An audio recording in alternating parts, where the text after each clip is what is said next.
आपला विषय चालू आहे तो म्हणजे माणसाचा जन्म कशासाठी. अत्यंत महत्त्वाचा प्रश्न आपल्या जीवनाशी हा निगडीत असा प्रश्न आहे आणि या प्रश्नाचं उत्तर आम्ही प्रत्येक प्रवचनाच्या वेळेला देतो आणि ते उत्तर म्हणजे आनंद वाटता वाटता आनंद लुटण्यासाठी माणसाचा जन्म आहे. आनंद वाटता वाटता आनंद लुटण्यात शुभनियती निर्माण करण्याची शक्ती आहे. लक्षात घ्या, हा मी सिद्धांत पुन्हा पुन्हा का सांगतो ते तुमच्या लक्षात कदाचित आलेलं नसेल, म्हणून मी ते लक्षात आणून देतो. आनंद वाटता वाटता आनंद लुटण्यात त्यासाठी माणसाचा जन्म आहे आणि आनंद वाटता वाटता आनंद लुटणं या प्रोसेसमध्ये, या प्रक्रियेमध्ये शुभनियती निर्माण करण्याचं प्रचंड सामर्थ्य आहे. आणि म्हणून मी हा सिद्धांत पुन्हा पुन्हा सांगतो की आपल्याला जर शुभ नियती निर्माण करायची असेल तर त्याच्यासाठी हा सिद्धांत लक्षात ठेवला पाहिजे. असो, तर शुभ नियती आपण आपल्या कर्मातून निर्माण करत असतो आणि आपलं कर्म जे आहे ते 4 प्रकारचं आहे. एक विचार, उच्चार, आचार आणि इच्छा. की मनुष्य जीवनभर विचार करत असतो, इच्छा करत असतो, उच्चार करत असतो आणि आचार करत असतो आणि ह्याच्यातून आपण आपली नियती निर्माण करत असतो. आणि म्हणून पहिला फॅक्टर म्हणजे विचार किंवा चिंतन. म्हणून आपण हा जो विषय घेतलेला आहे की विचार किंवा चिंतन, तर विचार आणि चिंतन याच्यामध्ये फरक आहे. तो म्हणजे फरक असा की विचारांना जेव्हा धार येते तेव्हा त्याला चिंतन असं म्हणतात. किंवा एखादा विचार आपण पुन्हा पुन्हा पुन्हा पुन्हा जेव्हा घोळवतो त्यावेळेला त्याला चिंतन असं म्हणतात. म्हणून विचारांना जे सामर्थ्य प्राप्त होतं ते चिंतनातून होतं, हे आपण लक्षात ठेवलं पाहिजे. नाही तर अनेक विचार येतात आणि जातात, पण कुठल्या विचारांना सामर्थ्य प्राप्त होतं की जे विचार आपण पुन्हा पुन्हा पुन्हा पुन्हा घोळवतो मनामध्ये त्याला चिंतन असं म्हणतात. एखादी सुरी असते, त्या सुरीला आपण जर सुरीचा वापर केला पुन्हा पुन्हा पुन्हा तर त्या सुरीला आणखीन धार चढते. पण सुरीचा जर आपण वापरच केला नाही तर ती गंजून जाते. तसं आपल्या ठिकाणी असणारे जे विचार आहे त्या विचाराला धार आपण ज्यावेळेला चढवतो तेव्हा त्याला चिंतन असं म्हणतात. आणि म्हणून you think with your conscious mind and whatsoever you habitually think sinks down into the deeper levels of your subconscious mind which creates according to the nature of your thoughts. आणि म्हणून ह्याच्यासाठी तुम्ही मनामध्ये जे विचार सतत सतत घोळवाल ते विचार बहिर्मनातून अंतर्मनात जातात आणि बहिर्मनातून अंतर्मनामध्ये जे विचार जातात ते विचार सतत चिंतन केल्यामुळे अंतर्मनामध्ये मूळ धरतात. मग नंतर ते विचार मूळ धरल्यानंतर त्या ठिकाणी हळूहळू रुजायला लागतात आणि त्यानंतर ते विचार स्फुरायला लागतात आणि स्फुरल्यानंतर तेच विचार आपल्या जीवनामध्ये आकार घेतात, साकार होतात आणि त्याला आपण जीवन असं म्हणतो. म्हणजे हा जर प्रोसेस आपण नीट बघितला तर आपल्या ध्यानामध्ये येईल की आपलं हे जे जीवन आहे हे जीवन आणि आपण जे विचार करतो ते त्याचा एकमेकांशी कसा घनिष्ठ संबंध आहे. हे विचार हा आपल्या जीवनाचा सम्राट आहे, विचार हा विश्वाचा सम्राट आहे, विचार हा जगाचा सम्राट आहे असं मी जे म्हणतो याचं कारण ते आहे. मला जर कोणी विचारलं एका शब्दात जीवन म्हणजे काय ते सांगा, तर मी असं सांगेन की what is life. Life is nothing but thought. की आपले विचार म्हणजेच जीवन. आणि म्हणून आयुष्यभर तुम्ही विचार करत असता, चिंतन करत असता आणि जे विचार किंवा चिंतन तुम्ही करत असता त्याप्रमाणे तुम्ही जीवनामध्ये इच्छा करता, उच्चार करता आणि आचार करता. आणि म्हणून इच्छा, उच्चार आणि आचार ह्या ज्या 3 गोष्टी आहेत हे विचारांचं ट्रान्सफॉर्मेशन आहे, म्हणजे विचारांचं परिवर्तन आहे. विचारांचं परिवर्तन म्हणजे इच्छा, विचारांचं परिवर्तन म्हणजे उच्चार आणि विचारांचं परिवर्तन म्हणजे आचार. आणि म्हणून विचारांना आपल्या जीवनाचं महत्त्वाचं स्थान आहे. की विचारांच्या ठिकाणी तुमचं गाडं बिघडलं की सगळं गाडं पुढे बिघडत जाणार, हे लक्षात ठेवायचं. गणित सोडवताना पहिली स्टेप चुकली की सगळं गणित चुकतं. तसं आपलं हे जीवनाचं गणित आहे आणि ह्या जीवनाच्या गणितामध्ये पहिली स्टेप विचारांच्या ठिकाणी तुम्ही चुकलात, चिंतनाच्या ठिकाणी तुमचं चुकीचं चिंतन झालं, चुकीचे विचार झाले की सगळं तुमचं पुढलं गणित चुकत जातं. आणि म्हणून जीवनविद्या आवर्जून सांगते की विचार बदला, नशीब बदलेल, मनस्थिती बदला, परिस्थिती बदलेल. आणि म्हणून विचारांचं हे महत्त्व लक्षामध्ये घेऊन जीवनविद्येने या विचारांचं एक शास्त्रच मांडलं. आणि म्हणून विचारांचं हे जे शास्त्र मांडत असताना विचार मनामध्ये घोळवणं ह्याला एक महत्त्वाचं स्थान आहे. विचार मनामध्ये घोळवणं, कारण आपल्या ठिकाणी असणारं हे जे अंतर्मन आहे, ह्या अंतर्मनाचा एक नियम आहे. आणि तो नियम काय आहे की the law of the subconscious mind is this: you get a reaction from the conscious mind, from the subconscious mind according to the nature of the thought that you habitually entertain in your conscious mind.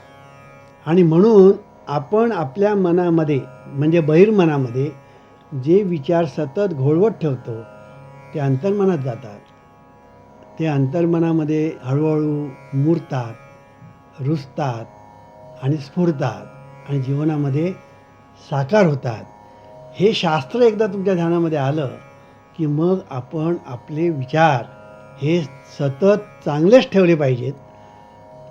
ते आपण विचार मनामध्ये घोळवले पाहिजेत आणि बहिर्मनातून ते अंतर्मनात जातील याची काळजी घेतली पाहिजे. गंमत अशी आहे की बहिर्मन आणि अंतर्मन यांचा जो संबंध आहे त्याच्यामध्ये बहिर्मनाने सोडलेला विचार अंतर्मनाने पकडला पाहिजे. जसं आपण हल्ली क्रिकेटच्या मॅचेस आपण पाहतो. क्रिकेटच्या मॅचेसमध्ये अशी एक म्हण आहे, कॅचेस विन द मॅचेस.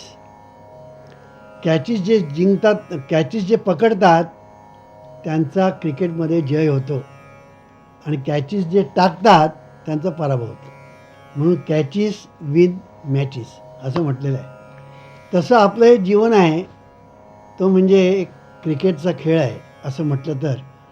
हे जे बहिर्मन जो विचार सोडतो म्हणजे कॅच, तो जर अंतर्मनाने पकडला, हा जर कॅच अंतर्मनाने जर पकडला तर तुमच्या जीवनामध्ये ते तुम्हाला त्याप्रमाणे साकार करतं.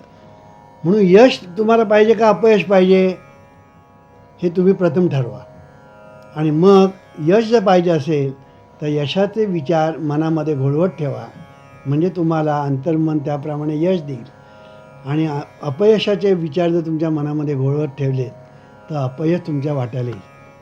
आता पुष्कळ विद्यार्थी परीक्षेमध्ये आपण नापास होणार, नापास होणार, नापास होणार अशी भीतीच त्यांना वाटत असते.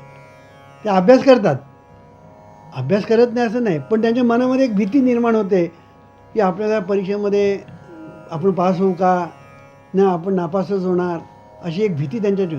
आणि अभ्यास करणारी मुलं चांगली अभ्यास करतात, परीक्षेच्या वेळेला जे काही अभ्यास केलेलं असतं ते परीक्षेचं प्रश्नाचं उत्तर देताना विसरतात आणि नापास होतात. आता अभ्यास करूनसुद्धा मुलं नापास होतात. आईबाबांना आश्चर्य वाटतं, अरे मुलं नापास का होतात? अभ्यास तर त्यांनी केला, आमच्या डोळ्या देखत आम्ही पाहिला की मुलं अभ्यास करतात आणि अभ्यास करून नापास झाली. मग ते काय करतात, परीक्षकांना दोष देतात, शिक्षकांना दोष देतात, नशिबाला दोष देतात. पण त्यांना हे कळत नाही की आपले विद्यार्थी आतमध्ये काय चिंतन करत होते हे त्यांना ठाऊक नाही.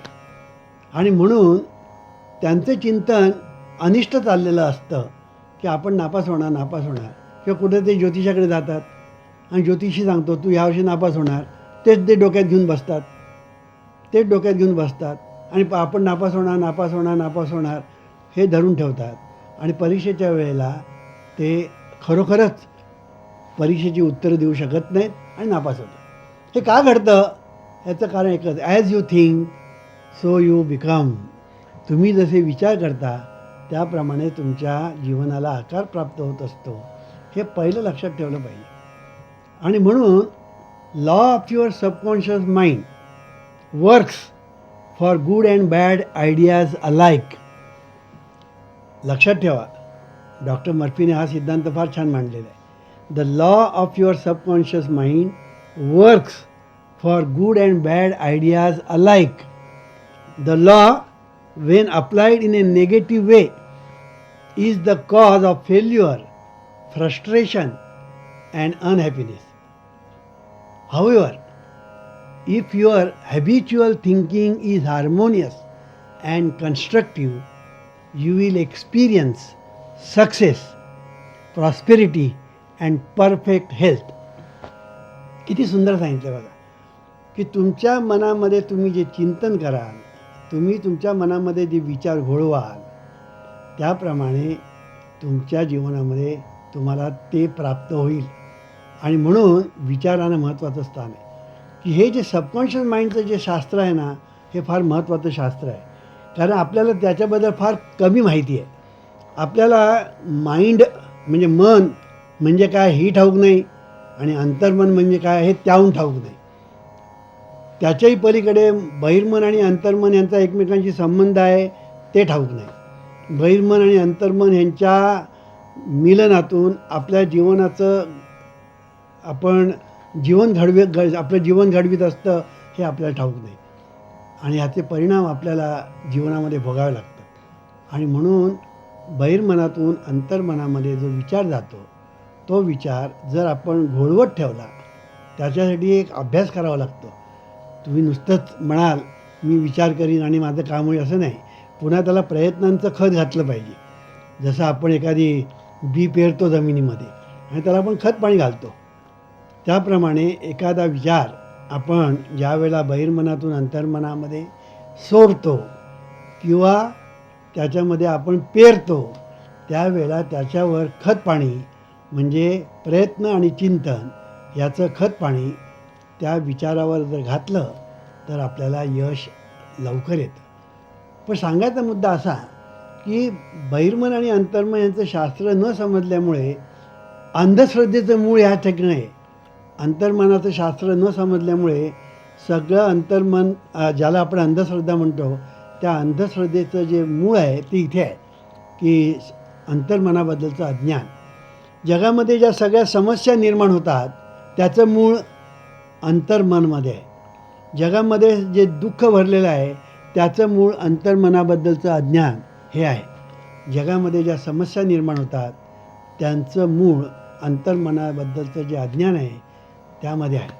आणि म्हणून अंतर्मनाचं आणि बहिर्मनाचं हे जे शास्त्र आहे हे जर आपण जर समजावून घेतलं तरच आपल्याला जीवनामध्ये आपण जगावं कसं, आपण जीवनामध्ये काय करावं, कसं करावं, किती प्रमाणात करावं, केव्हा करावं, त्याचं आपल्या जीवनामध्ये काय घडत असतं हे सर्व आपल्याला कळायला लागेल. आणि मग आपलं जीवन आपल्याला यशस्वी करता येतं. म्हणून ह्याच्यासाठी जीवनविद्येने पहिलं विचार म्हणजे चिंतन ह्याला महत्त्वाचं स्थान दिलं, की तुम्ही जसे विचार कराल त्याप्रमाणे तुमच्या जीवनाला आकार प्राप्त होत जाणार. हे एकदा तुमच्या ध्यानामध्ये आलं की आपण चांगलेच विचार केले पाहिजे. या संदर्भामध्ये मला एक गोष्ट आठवते, ती आम्ही एका इंग्लिश पुस्तकात वाचलेली गोष्ट मी तुम्हाला सांगतो. ती गोष्ट म्हणजे अशी की अमेरिकेचा प्रेसिडेंट वॉशिंग्टन, हे आपल्याला सर्वांना माहिती आहे. हा अमेरिकेचा प्रेसिडेंट वॉशिंग्टन हा एकेकाळी शाळेमध्ये शिपाई होता. एकेकाळी शिपाई होता. आणि हा शिपाई त्याचं काम काय, घंटा वाजवायचं, बेल वाजवायची. एक अर्धा तास झाला की बेल वाजवायची, एक तास झाला की बेल वाजवायची. अशा तऱ्हेने बेल, ते शाळेचे जे तास असतात आणि अर्धा तास ते दाखविण्यासाठी ते बेल मारणे हे त्याचं काम.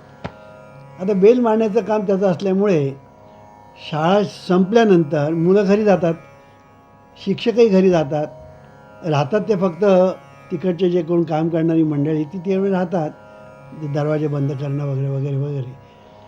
तर ते होईपर्यंत हा जो बेल मारणारा जो वॉशिंग्टन, तो काय करायचा, त्या घंटाला असा हात लावायचा आणि एक वाक्य म्हणायचं, टन टन टन.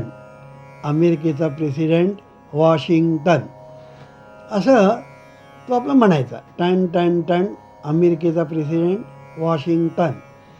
हे त्याला वाक्य त्यांनी म्हणायला सुरुवात केली आणि त्या वाक्यामध्ये एक थोडेसे जो नाद आहे तो नाद मोठा गमतीचा आहे.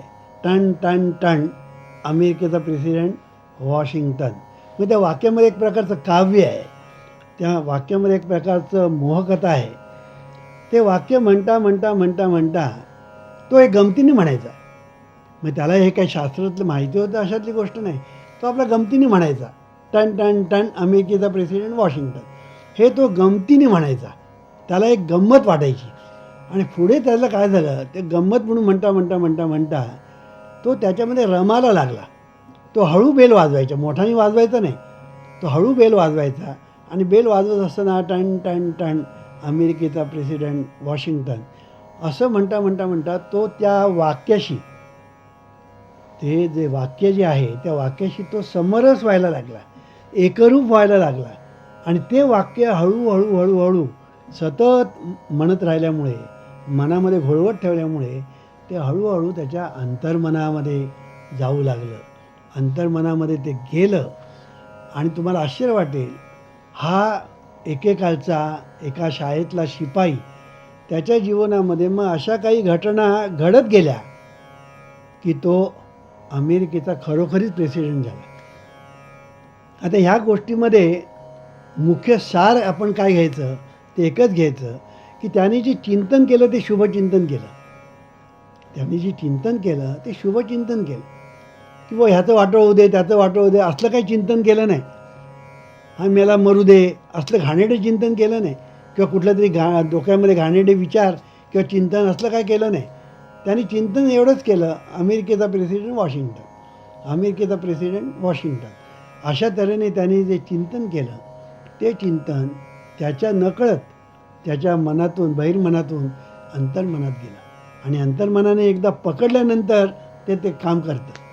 कारण तो अंतर्मनाचा स्वभाव आहे, तो अंतर्मनाचा स्वभाव आहे की एकदा अंतर्मनाने ते पकडलं की it moves heaven and earth to bring it to pass. म्हणजे एके ठिकाणी विल्यम जेम्स म्हणून अमेरिकन फिलॉसॉफर, त्याला फादर ऑफ अमेरिकन सायकॉलॉजी असं त्याचं वर्णन केलेलं आहे.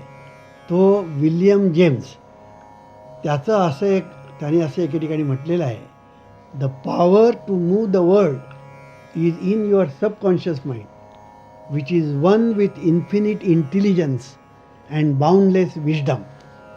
It is fed by hidden springs and is called the law of life.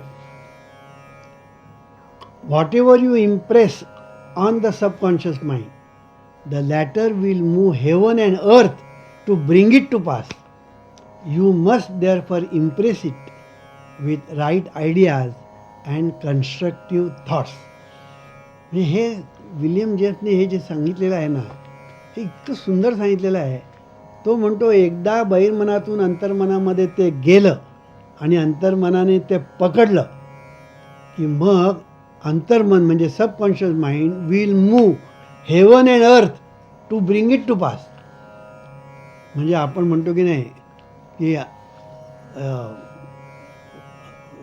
म्हणजे डोंगरसुद्धा तो मूव करील, असं आपण म्हणतो की नाही. It will move heaven and earth, आकाश पाताळ एक करील, अशी एक मराठीमध्ये म्हण आहे.